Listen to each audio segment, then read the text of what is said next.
الحمد لله رب العالمين والعاقبة للمتقين والصلاة والسلام على سيد الرسل وخاتم الأنبياء والمرسلين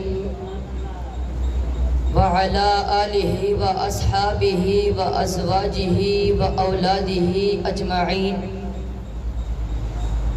اما بعد فاعوذ باللہ من الشیطان الرجیم بسم اللہ الرحمن الرحیم وداعیا الی اللہ بإذنہ وسراجا منیرا صدق اللہ العظیم۔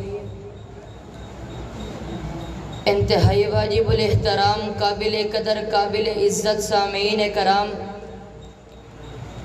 آج اس بزم متکلم اسلام میں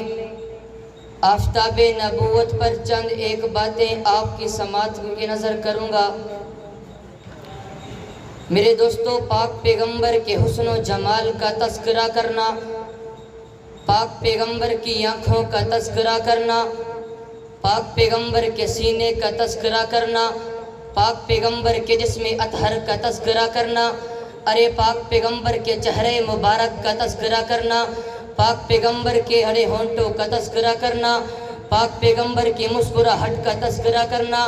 پاک پیغمبر کی سیرت کا تذکرہ کرنا، پاک پیغمبر کی صورت کا تذکرہ کرنا، حتیٰ کہ حضور کی ایک ایک بات کو صحابہ نے اپنے تصور کے مطابق، اپنے تخیل کے مطابق جتنا سمجھا بتلا دیا۔ صدیق جتنا نبی کو سمجھ سکے اتنا صدیق نے بتلا دیا، فاروق جتنا نبی کو سمجھ سکے فاروق نے بتلا دیا، عثمان جتنا نبی کو سمجھ سکے بتلا دیا، علی جتنا نبی کو سمجھ سکے بتلا دیا، حتیٰ کہ تمام صحابہ اپنے ذوق کے مطابق جتنا نبی کو سمجھ سکے بتلا دیا۔ اما عائشہ فرماتی ہیں، ایک میرا آفتاب ہے، ایک آسمان دنیا کا آفتاب ہے، میرا آفتاب آسمان والے آفتاب سے کہیں بہتر ہے۔ آسمان والے آفتاب کو دیکھو گے آنکھوں میں درد شروع ہو جائے گا، میرے آفتاب کو دیکھو گے محبت، راحت اور سکون میں دیکھتے چلے جاؤ گے۔ حضور کو سورج سے تشبیہ دینے کی وجہ حکیم الاسلام قاری محمد طیب قاسمی رحمت اللہ علیہ اپنی کتاب آفتاب نبوت میں لکھتے ہیں، اللہ نے آسمان والے آفتاب کو پیدا کیا، زمین والے آفتاب کو پیدا کیا، آسمان والے آفتاب کا دائرہ بھی مقرر ہے، زمین والے آفتاب کا دائرہ بھی مقرر ہے۔ آسمان والا آفتاب اس کے راستے میں رکاوٹ نہیں ہے، تکلیفیں نہیں ہے، مشکلات نہیں ہے۔ زمین والا آفتاب اس کے راستے میں رکاوٹ بھی آئے گی، تکلیفیں بھی آئیں گی، مشکلات بھی آئیں گی، ستایا بھی جائے گا، مگر وہ سورج اپنے راستے سے نہیں ہٹے گا، اپنے دائرے سے نہیں ہٹے گا، ہر مقصد پہ چلتا رہے گا، ہر دشمن کا مقابلہ کرتے ہوئے، ہر رکاوٹ کا مقابلہ کرتے ہوئے اپنی منزل مقصود تک پہنچ جائے گا۔ دوسری وجہ حضرت ادریس کاندھلوی رحمت اللہ علیہ اپنی کتاب سیرت مصطفیٰ میں لکھتے ہیں، آفتاب کے طلوع ہونے کے بعد سورج چلا جاتا ہے، ارے آفتاب کے طلوع ہونے کے بعد اندھیرا ختم ہو جاتا ہے، آفتاب کے طلوع ہونے کے بعد روشنی پیدا ہو جاتی ہے، آفتاب کے طلوع ہونے کے بعد ڈاکوؤں اور چوروں کا خوف ختم ہو جاتا ہے۔ اسی طرح جب پاک پیغمبر کی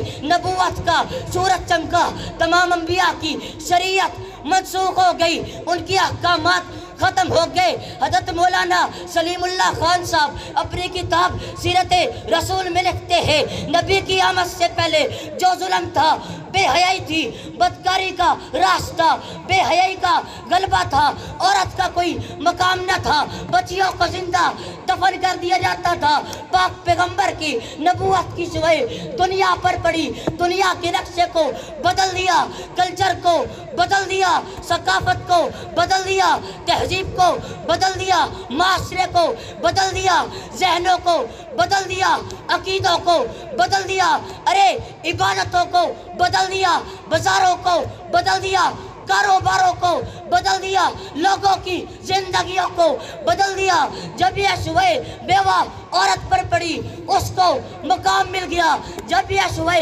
بچیوں پر پڑی ان کو مقام مل گیا، جب یہ شعاع قاتل پر پڑی عادل بن گیا جب یہ سوئے کیسر و کسرا کے ملات پر پڑی اس کے خزانے گرتے نظر آئے جب یہ سوئے مجوسیوں کی عبادت گاہوں پر پڑی ارے ان کے آنکھ کو بجھا دیا جب یہ سوئے ابو بکر پر پڑی صدیق بن گئے عمر پر پڑی فاروق